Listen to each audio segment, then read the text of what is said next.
Oh, very nervous to ring the bell.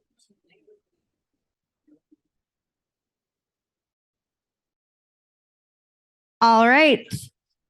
Good afternoon, everybody. Welcome to the greatest Rotary Club in the. All right. Thanks for being here. We have an invocation by Chris today. Dear God, thank you for this amazing club, the amazing members and community that supports us, for all the energy and passion, and please guide us to do great work and improve the town we live in. Amen. Amen. The Pledge of Allegiance. I pledge allegiance to the flag of the United States of America and to the republic for which it stands, one nation, under God, indivisible, with liberty and justice for all. And the four-way test. Is it the truth? Is it fair to all concerned? Will it build goodwill and better friendships? Will it be beneficial to all concerned? And Mr. Bricka has a song for us today. It's a beautiful day, so we're going to sing America the Beautiful. Oh, beautiful for spacious skies, for amber waves of grain, for purple mountain majesty above the fruited plain. America, America, God shed his grace on thee, and crown thy good with brotherhood from sea to shining sea. All right. Thank you, David. Thank you, Chris. Okay. First things, do we have any visiting Rotarians? No visiting Rotarians. Do we have any guests of Rotarians? John, Chris, Miriam, we've got lots of guests today. Okay, I have with me my daughter-in-law, Anna, married to Johnny, and we have Jack with us. Hi, Jack. My first and only grandchild, and Anna wants to, I wanted her to tell her really quick, she has a new business. I want her to tell her what it is. Hi, everyone. My name's Anna, and I just opened a professional home organization business called Home Sort. So we can help out with organizing projects in your home, shop, garage. And then we also provide assistances around moving, including packing and unpacking to help smooth those transitional periods. Thanks. So Awesome. if your life is unorganized, you call Anna. Mike's going to call Anna and all right, on to the next. Welcome, Anna and Jack.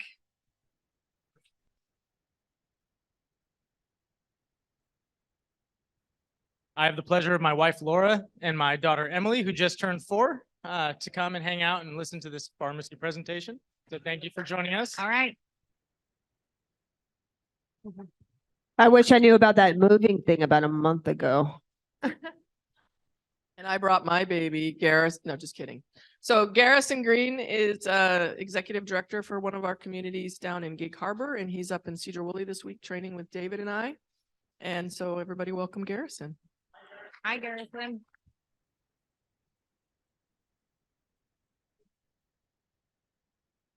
In Sedro Woolley School District this year, we have a program called Superintendent of the Day. It is a leadership development program for our students K-12. It gives them the opportunity to shadow the superintendent and introduces them to leadership at this level.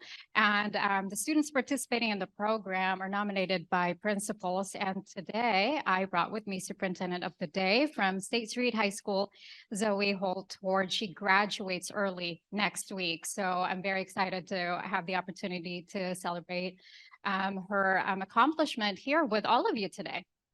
All right, welcome, Zoe.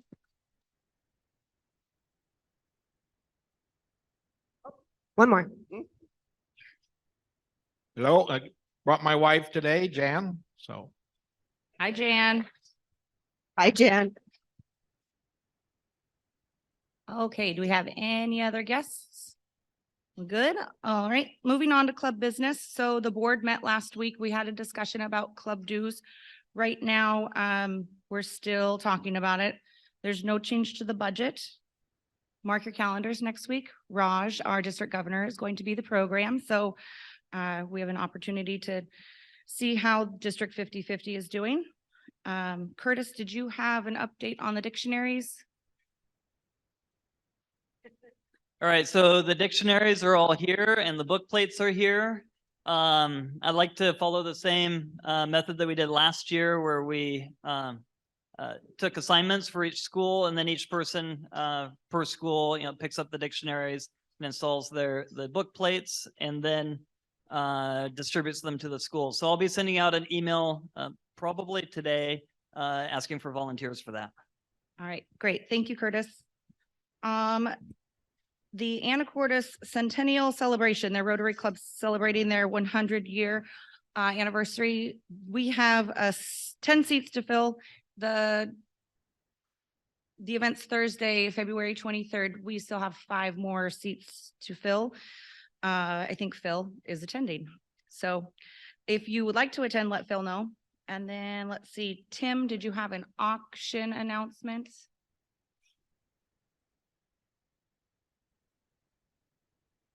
So yes, we are having an auction this year on May 5th.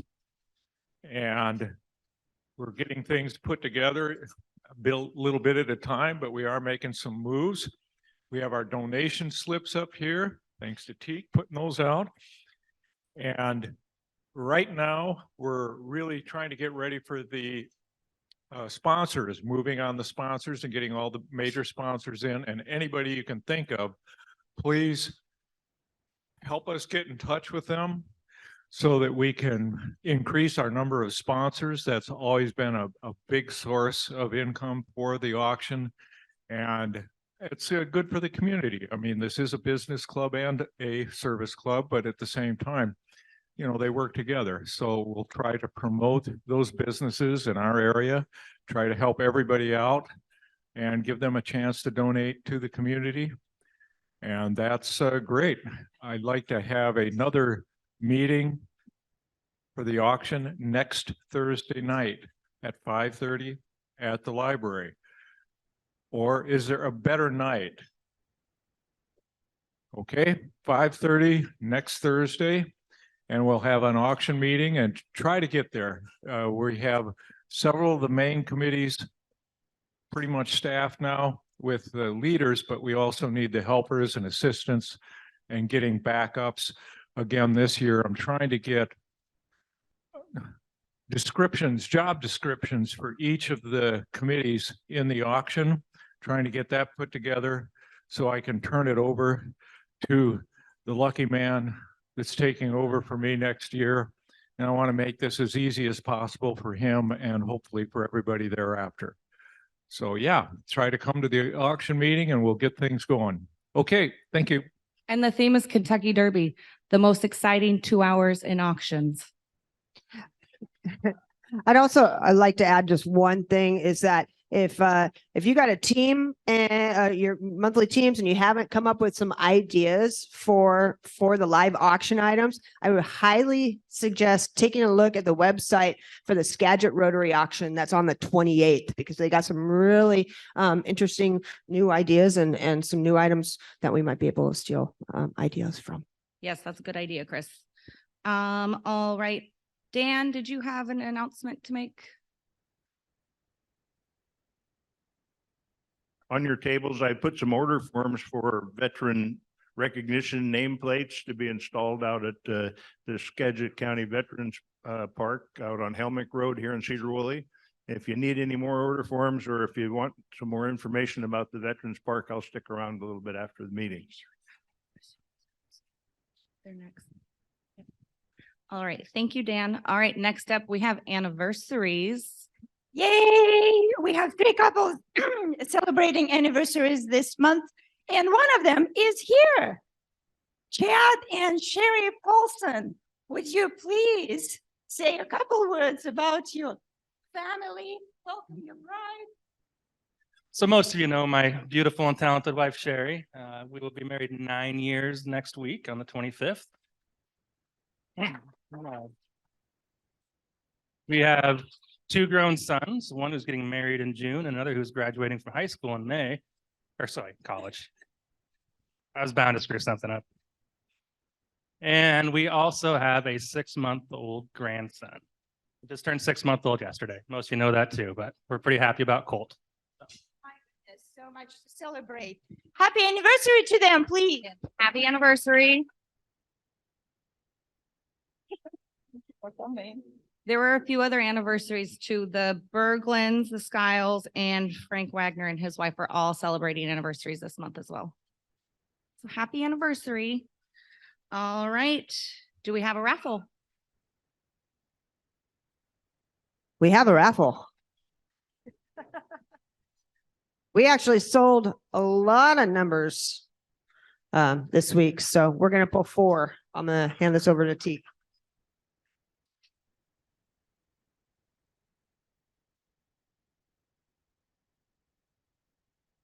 40. Somebody's got 40.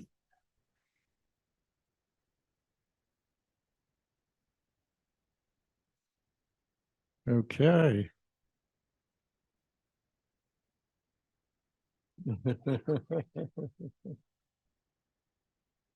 Wine it is. 60. We're in the even numbers today. 60. Daryl.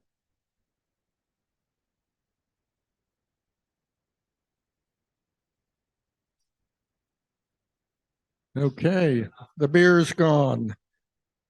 42. 42. Yay, Neil.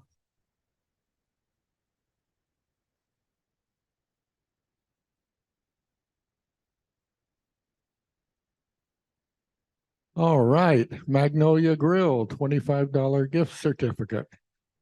Good work, Neil. 65. Come on, somebody, 65.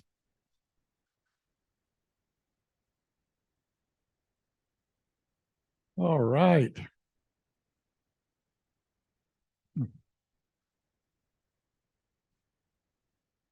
Good work to our visitor. Thank you.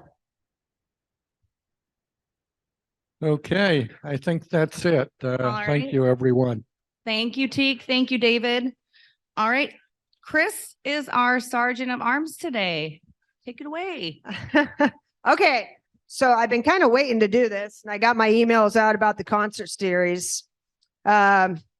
So I sent out an email earlier, last week or earlier this week, looking for people that were either on my committee assigned, confirming that they wanted to take part, or seeing if anybody just wants to come and help out. I'm gonna throw this out there right now, is that anybody that wants to be on the committee to do the concert series this year, there is not a lot of actual footwork meetings in person. Even if you cannot show up to the concerts or be there to help make hula hoops, I got a lot of things I need help with that you can do.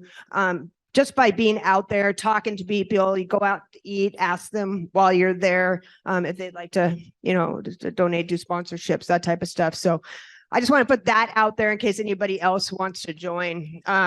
We've got, this year I'm doing the bands. I did a post out there calling for bands. We've got 53 submissions for local Whatcom County and Island County local bands all wanting to play. So this committee is going to be helping making the selection process this year for bands. It's not all going to be on me.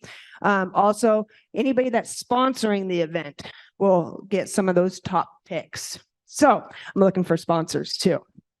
Anyways, okay, that all being set aside, everybody, I need you to pull out $3. Unless I call your name, then you could save those $3 for happy dollars. Does anybody want to help collect? Chris or David?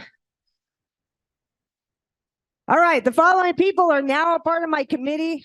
Thank you. Sheena, appreciate you getting back to me. Samantha, Joe Ellen, Ruth, Sue, Eric Sr., Carl, and Danny. I really, really appreciate you guys answering my emails. Teak, He also, emailed me back, responded.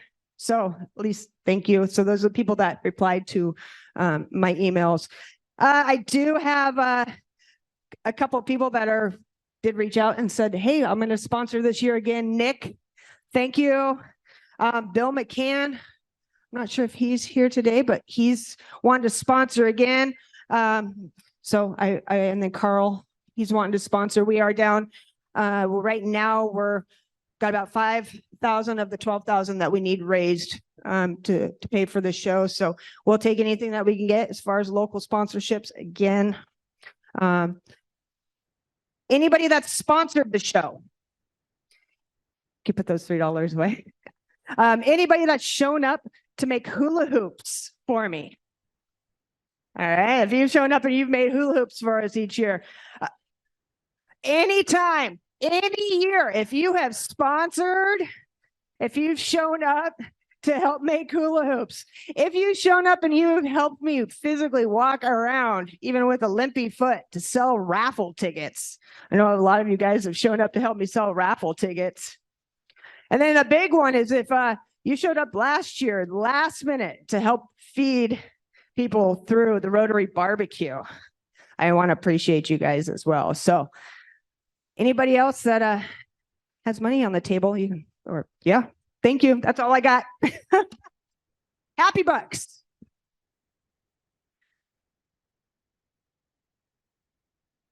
And again, thank you. Just reach out to me if you guys want to help out with the concert series this year. It's going to be a good one. Chris, Carl, sorry to interrupt really quick before we start Happy Bucks. There's a crystal ball meeting right after the regular meeting today. All right. Well, I paid $3, but since I'm a hula hooper, I'm going to use them for Happy Bucks.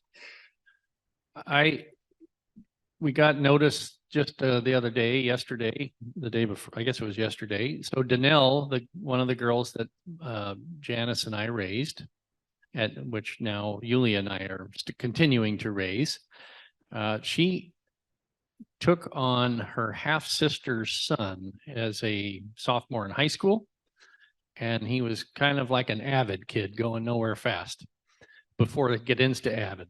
Well, she avidized this kid, and he is now accepted to play WIAA football in Sioux City, Iowa on a 92% scholarship. So we are stoked about that. His name is Aiden. Happy bucks. So all we got.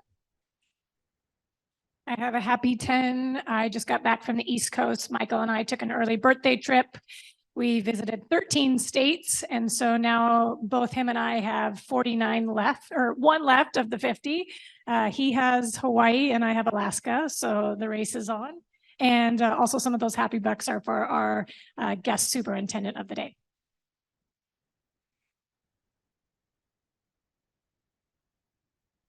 I just am always happy.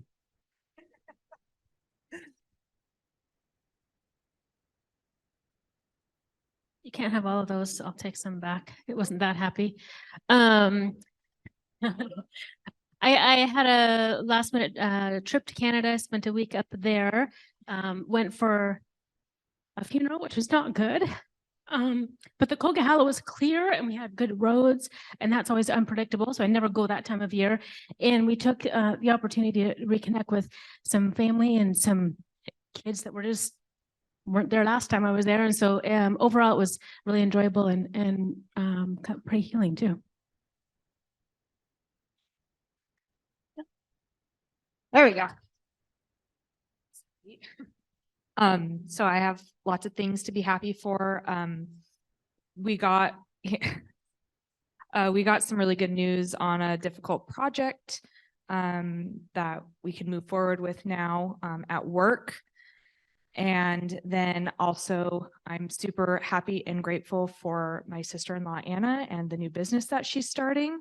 She came and organized my kitchen, and I have a brand new puppy. So like it's been awful and stressful and stuff. And I came home and it was immaculate and worth every penny. So thank you for that. And I'm also super stoked that she's here and family's here. And yeah, thank you.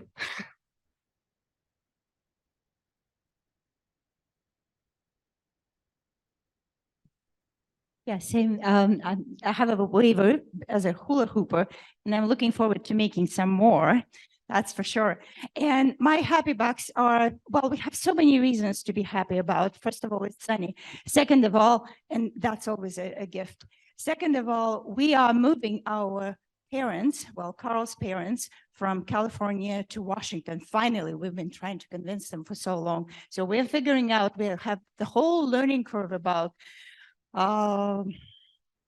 care. So if anyone has tips, please contact us, because we are gathering all the information. And yes, we had a wonderful tour of the Country Meadows facility, and those guys are doing a beautiful job. So on the other side of the family hierarchy, we've got our daughter expecting our first baby grandson. Oh, sorry, see, I'm not good at that yet. It's a baby girl, and I just called her grandson. I'm so sorry. It's just, yeah, so just a month away, and we had just had the very first baby shower that I've ever been to or hosted to. So I'm just all overwhelmed. So we'll be talking grandchildren, right, Sherry? Thank you so much.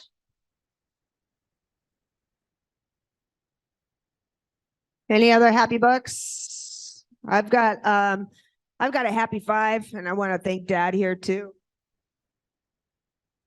After 6 years, my son finally has a headstone at Saxon Cemetery with the rest of the family plot. So thank you for your help with that.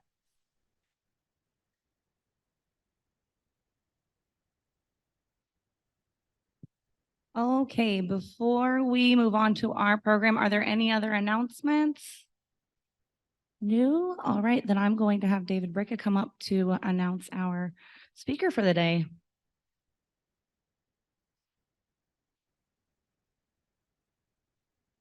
Thank you, Christine, and great job on running your first meeting. Let's all give her a round of applause. I'm looking forward to next year when you're president, officially the president.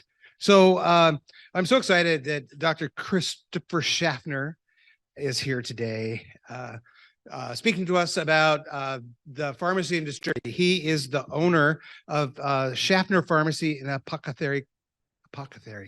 That's hard to say. Coffee, and is a nationally recognized leader in independent pharmacy. He has spent his entire career in independent community pharmacy since graduating from the University of Washington School of Pharmacy in 2007. Chris is passionate about engaging in supporting the community pharmacy profession and its ability to positively impact access to patient care locally, across Washington state, and nationally. He is an important advocate for pharmacy and expanding reimbursement models, both for medications as well as from medical payers. Chris opened the Schaffner Pharmacy out at the pavilion next to Peace Health United General Hospital, and immediately we became an ally. He, with Country Meadow Village, he delivers medication to residents on a regular basis. And prior to COVID, Chris presented on multiple occasions about the pharmacy industry and the senior community. So we've had a great relationship with him. I'm so excited that he's a member of our club now, and that I sponsored him when he became a member of our club. And I requested that he be on Team January. So that's why he's here today. So I'm also delighted that the store here in town that has been opened by the family is just a breath of fresh air. It's just so wonderful having small business here in town. And I know a lot of people go get coffee and their medications, and they still come out to Country Meadow Village. So it's really a win-win for Sedro Woolley, for the community, and for our Sedro Woolley Rotary Club. So with that, I'm going to have Chris come up and present and have him introduce his wife and kid. Chris. Well, thank you for that wonderful introduction, David. Sorry about the bio. That's something a company wrote for me when I present around the country. I would never write something like that. But, and I'm sorry you have to sit here and listen to a talk about pharmacy, like following the orchestra that played a couple weeks ago. This is far less interesting. So I'll try to be quick. But like Dave said, it's an honor to have our pharmacy here in Sedro Woolley. We really feel connected to the community. I couldn't think of a better place to practice what I do, and I feel like we truly make an impact in people's lives here. So outside of the pharmacy, I have a wonderful wife, Laura, who was born and raised in Sedro Woolley. She's part of that big Janicki clan. We have 3 great kids, and we spend a ton of time out on the water, playing tennis, running, just doing anything kind of active. We opened Schaffner Pharmacy in 2018. 2 months after I opened it, I was diagnosed with stage 3 Hodgkin's lymphoma. So it was quite the shock. It wasn't part of the business plan. It really put our future in jeopardy, not just for my life, but for our business and our way of living. And so we're very thankful to be on the other side of that and have made it through. And there was tremendous support from the community throughout that journey. So we got through that. I got to a place with the business where I was able to hire another pharmacist to take some of the workload off of me. And 3 weeks after she started, she was diagnosed with lymphoma as well. And so we went through that journey for the next year. She got better, thankfully, and then we went through COVID. And as you know, on the healthcare system in general, COVID had a disproportionate impact on workflow. And once that was over, we remodeled one of John's buildings on Ferry Street, opened a coffee shop, and moved in. So since we've opened our doors in 2018, it's been a constantly evolving, constantly innovating process. I think Laura's probably due for a vacation or two, because it's never a dull day. There's always something going, but that's the nature of small businesses, most of you know. And that's what makes it fun. And I think that's what drives a lot of us. Oh, there we go. That's okay. I'm not big on PowerPoint, so if this doesn't work, all right, we can go to the next one. But anyways, I might go to the next one even. So pharmacy is a pretty diverse profession. We really see pharmacists and technicians and assistants in every aspect of the healthcare system. You have industry, or the pharmaceutical industry, hospital, hospice, and I've spent the majority of my 20-year career in community pharmacy, which is what you guys are all familiar with when you go to, a Rite Aid, a CVS, or my pharmacy. It's also called retail pharmacy. But that's my passion. It's working with people. It's forming relationships, building trust, and trying to help them reach their healthcare goals. This is a picture of our pharmacy. I don't know if any of you were in the building prior to our remodel, but it was very much a 1990s era bank. There was a lot of beige and taupe and colors I can't even describe. So we tried to freshen it up, and I'm biased, but I think that we have one of the nicest pharmacies in the country. We hoped to create a welcoming space that people would want to come in, where patients would feel more comfortable talking about their health, because healthcare truly is about communication, right? The drugs are the same, whether you get them from me or from Rite Aid. So what counts is the relationships we can form and helping people through motivation, reach their goals, to actually take their meds, eat better, live healthier. So that was our goal with the space. So what is community pharmacy? I guess to me, it's so much more than just putting pills in a bottle. I think that's what most people's vision of pharmacy is. We have a saying, we sling pills to pay the bills. And I guess that's true for the most part, but we also do so much more. Since about the early 2000s, pharmacy has started to evolve. We're the primary vaccine provider in the country for children and adult vaccines. We took a lot of that workload off of physicians' clinics, just because we're more accessible. It's easier to get into us. It's faster. We do a lot of problem solving in the healthcare system. We see a lot of prescription errors, and not because physicians are bad at what they do, but it's a nature of healthcare that there's incredible time constraints placed on your work. So it's inevitable, and it's complex, that we're going to see errors. About a decade ago, we started a slow transition over to electronic prescriptions. The big claim to fame with that was that it would reduce prescription errors. I can tell you that doesn't happen. It's just that the errors now are more legible. That's it. But that's why we have the system we do, right? It's checks and balances, like every industry. And, my team checks my work just to make sure that we can be as safe as possible, because the goal is safe delivery of healthcare services. I like to think of us as educators. We spend a considerable amount of time face-to-face with patients. We're often known as the most accessible professionals. You can walk in and talk to me. I'm not going to send you a bill. Well, sometimes I will, I guess, but you can't really do that with most of your professionals, your accountants, your lawyers, right? It takes time to get in. Even your physicians, you make an appointment, it's 3 months before you can talk to somebody. So having that accessibility is really important, and pharmacists play a critical role in the healthcare system. We're also liaisons and triage nurses. A lot of times we're that first point of contact. So we're helping patients determine whether they can wait for primary care or if they need to seek emergent care or urgent care services. So this was a funny GIF I found about a devil. Anyways, the challenges in pharmacy. There's a misperception that my pharmacy competes with the big guys like Rite Aid and CVS and Walgreens. And while that's true to some extent, there really is plenty of patients for everybody to go around, right? There's plenty of healthcare needs that are unmet. Our true competitors in challenges in pharmacy come from a group of organizations called pharmacy benefit managers. I refer to them as the devil. They're pretty much the worst organizations I can think of. I mean, and they're good at what they do. They make a ton of money, but they're middlemen in the healthcare system. There's 3 main companies. You probably all know them in one way or another: Express Scripts, CVS Caremark, and Optum. And those 3 companies control about 90% of the prescription market. So they have a disproportionate stranglehold on not just the pharmacy industry, but the healthcare system in general. These are extremely large and now vertically integrated companies. All 3 of them are in the Fortune 15, so that gives you like an idea of their actual size. And their practices not only hurt pharmacy, but it hurts patients. It drives costs up. Their practices drive costs up for plan sponsors, so your municipalities, your self-insured employers, and they profit greatly on the backs of those payers. So some of the things they do, patient steering, they force patients to go to mail order. They force them to use company-owned pharmacies. They use a tactic called spread pricing, which is where essentially they'll pay a pharmacy a set amount for a drug, but they'll turn around and bill the employer a much higher cost and pocket that difference. It's essentially a markup, right? But that markup results in a disproportionately high financial impact. One example of that was in Ohio. Ohio noticed that their drug spending in their Medicaid program was higher than they expected it to be. So they started looking at individual drugs, why these things cost so much. And one drug in particular was duloxetine, which is an antidepressant. It's also used for anxiety and several other conditions.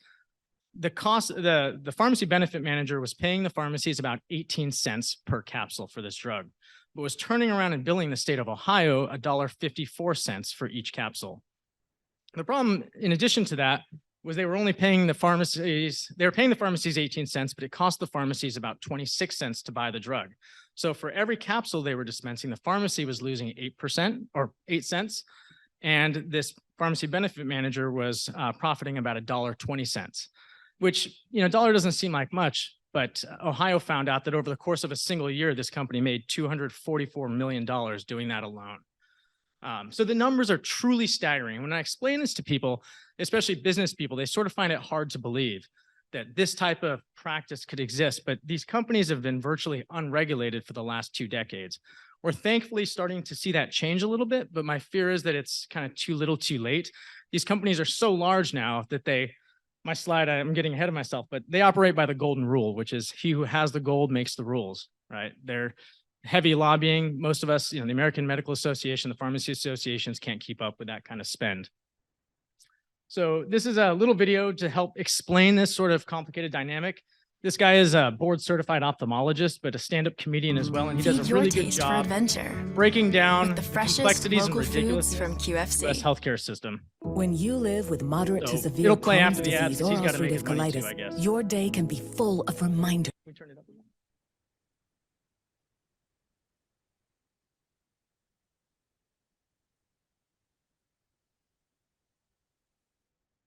Of your condition. You weren't made for UC or Crohn's, but Entyvio is. In clinical trials, Entyvio helped many people achieve long-term Teague had asked me to do a presentation on new drugs that came out, but I figured that would kind of miss the target audience. So I'll give him that presentation Entyvio may one-on-one. increase risk of infection, which can be serious. Although unlikely, a risk of PML, a rare, serious, potentially fatal brain infection cannot. Hey, boss, you got a second? Oh, hey, Jimothy. Yeah, what's up? Well, a lot of our customers are pretty upset about the cost of their prescription medications. Yeah, I bet. They're super high. Is there anything we can do to help bring that cost down? Oh, you're going to have to talk to the pharmacy benefit manager about that. What is that? The pharmacy benefit manager, the PBM. Jimothy, did you not study your health insurance chain of command? The PBM negotiates discounts with the pharmaceutical companies. Oh, and then they pass those savings down to patients? Oh, God, no. Ugh. No, they pocket the money, reap enormous profits, which actually increases the cost of medications to patients. Really? Yeah. PBMs run every aspect of the drug market. They set prices and they determine which medications will be covered by your insurance, all to the highest bidder. Oh, God. Well, do you know where I can find one of these pharmacy benefit manage? What's happening right now?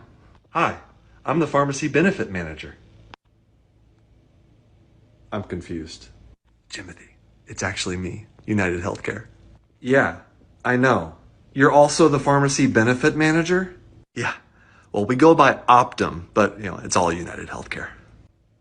Anything else you own? Oh, we have our own pharmacy, Optum RX. Yeah, all our customers have to use it. It's great. So let me get this straight. The PBM, that's me, decides which medications are covered by health insurance, also me, and which pharmacy, me again, the patient uses to get those medications. Vertical integration. We make $200 billion a year. It's awesome. Surely there's some kind of oversight, right? Somebody has to keep you accountable. You don't make $200 billion a year with oversight. How is any of this legal? Jimothy, when you make enough money, you get to write the laws. Okay, where is our med student? Hi, I'm Anyways, right not to here. be too depressing Okay, about what that, but that's the artery main is challenge this that- right here? There we go. That we face in pharmacy. And, I guess every industry faces its challenges. Oh, that's still playing in the background. Sorry. But in any case, so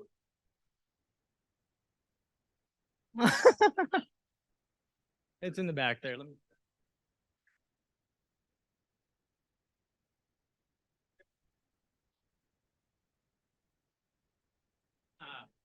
But those organizations do represent a clear and realistic danger to the future and viability of pharmacy. And so my business and our practice is we really try to look beyond just prescriptions and what we can do to provide value for patients. So cash-based services, we work to help manage chronic disease states. We provide a considerable amount of testing for flu, COVID, and strep. And all of our pharmacists have prescriptive authority. So if a patient tests positive, we're able to treat them right there on the spot. And so that's been a huge benefit for our community. It helps take some of the workload off of our urgent cares and our emergency rooms. And for patients, instead of waiting 3 or 4 hours in a waiting room, they literally never get out of their car. They drive through, we do a swab, they go home. We call them with the results and we proceed from there. So it's a really nice way for pharmacy to help with those uncomplicated routine conditions that come up quite often. And I think that's something that we're going to continue to focus on as we see in the healthcare system a massive shortage of primary care and a huge need. Pharmacies uniquely poised, at least pharmacies like ours that operate on a slightly different model than the chains, is uniquely poised to help meet those needs. So we are extremely excited. And is that thing back up? Anyway, I had a couple more dumb slides, but it's all right. We're really excited for what the future holds. Our pharmacy is considered a pioneer and a leader in independent pharmacy around the country. So most of the independent pharmacies are looking at us for what we're doing in terms of trying to ensure survival for the next decade, because we know that we play a critical role in the healthcare delivery system. And a couple fun things that we have going on. This is a picture we took. We won Best Pharmacy in Skagit County. We didn't actually get the email notification for that, so we missed the gala, and somebody told us that actually attended the ball that we were the winners. So we took our own picture with our own trophies, and I think it came out great. It was Halloween, that's why the girl on the right has black lipstick, but So we're really proud of that. And we're really thankful for our community, the support that's rallied around us. A couple things that we're working on for 2023, we are building out a primary care clinic. So we're helping a couple of physicians manage their high blood pressure patients and helping them get to goals sooner. We're helping a couple of providers with diabetes patients, and we have our first resident starting. So he'll be graduating from the University of Washington with his doctorate in July, and he'll spend a year with us helping us to prove this model. And so it's a great experience for him. It's also fantastic for us because we get a full pharmacist at a fraction of the cost. So I appreciate him for taking that financial hit, but it's a unique opportunity for him to really spend his time developing a service that if he went into the workforce, nobody would ever be able to pay him full wage and allow him the free time to develop this. So we are super excited and we feel very blessed to be the position we are in. And so if anybody's ever been in the pharmacy or stopped in, I hope you feel that what we've created is a little bit different than your typical pharmacy experience. And if there's ever anything we can do, please let us know. Thank you.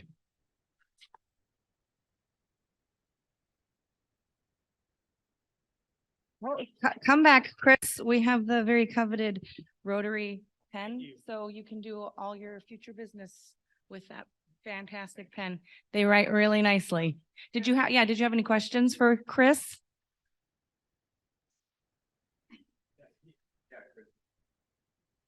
Is it a misnomer or is it the truth that most pharmacies limit you to a 30-day supply of prescription, whereas the mail orders can give you 90 days? No, we're usually able to do 90 days a lot of times. That's all determined by the pharmacy benefit manager. Again, how much you can get, where you can get it, how much it's going to cost. I personally prefer 30-day supplies because it allows me to track patients a little bit better and make sure that they're actually taking medications on time. When we have patients who have adherence issues and they tend to miss doses, when we do 90-day supplies, we don't notice an issue happens usually until 5 months down the road, right? It's a longer time frame to watch. Otherwise, 90-day supplies work great for patients who are stable, for patients who have uncontrolled high blood pressure, for example. We see a lot of medication shifts, therapy changes. So what we try to do at the pharmacy is actually a sync model where we fill everybody's medications on the same day. So you just come into the pharmacy once a month, you pick up your 30-day supplies. It allows us to check in, touch base, give you a flu shot if you need it. So there's some truth to the 30 to 90 days, but again, most of it's controlled by the pharmacy benefit manager. So.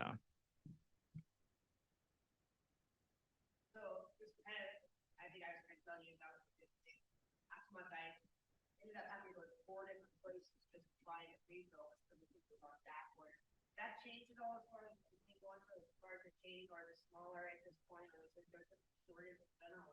Yeah.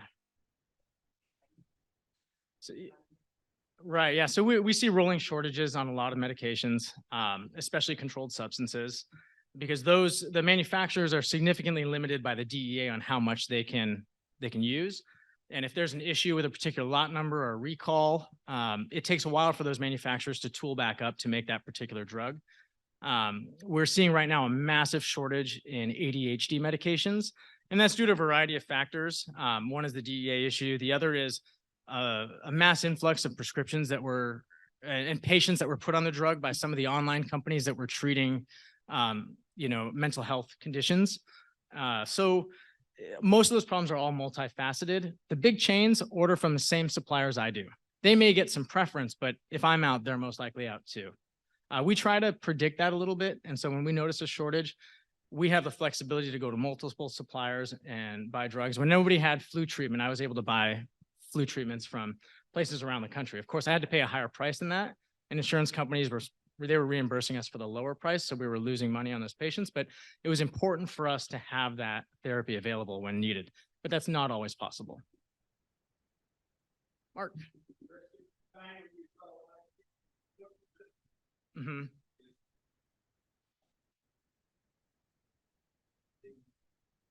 So Ritalin directly, not so much. Methylphenidate. We do see the Adderall derivatives used quite a bit more now. And the interesting thing is the age of usage has gone up considerably. Whereas Ritalin was typically used for kids, the original indication is to help younger children, school-age children really, focus so that they could, not miss out on the building blocks of education. We're seeing the theory is that the main shortage for these ADHD drugs now is because there's so many adults on them. And that's, you know, probably a topic for another discussion, but yes, usage overall of those drugs is way up, but the population that is using them is also older. The different, well, what I've read and what I see on different types of programs like 60 Minutes, 20 Minutes, whatever, a lot of the materials that are used to make a prescription drugs are actually primarily in China. Sure. One of the major suppliers, which is scary to hell to me because they got us for accounts if they want to put some limitations on our ability to get medication. Is there an emphasis? Is the government, is business, is the pharmaceutical industry doing what they need to do to find those minerals and the elements that they need to make medication from within the United States itself, so we're not as dependent? Right. Yeah, what I know, the drug supply chain seems to be very analogous to every other supply chain that we see out there, right? You know, the idea of producing things domestically and not being as reliant on foreign sources for materials and manufacturing. The reality though is, right, there's a cost implication to that too.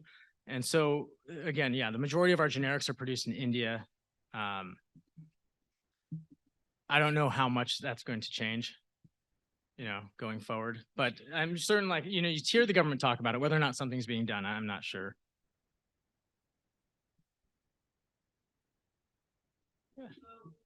The other day, I got a text from my client, saying that from one of his employees, and then she had my mail. And she went on to explain that, she lives in a place where I used to live and on the mail. So I just think it's pretty cool that you put So that's part of our diversification strategy. Yeah. We're going to fill in where the United States Postal Service is yeah, falling. So, yeah, any other questions?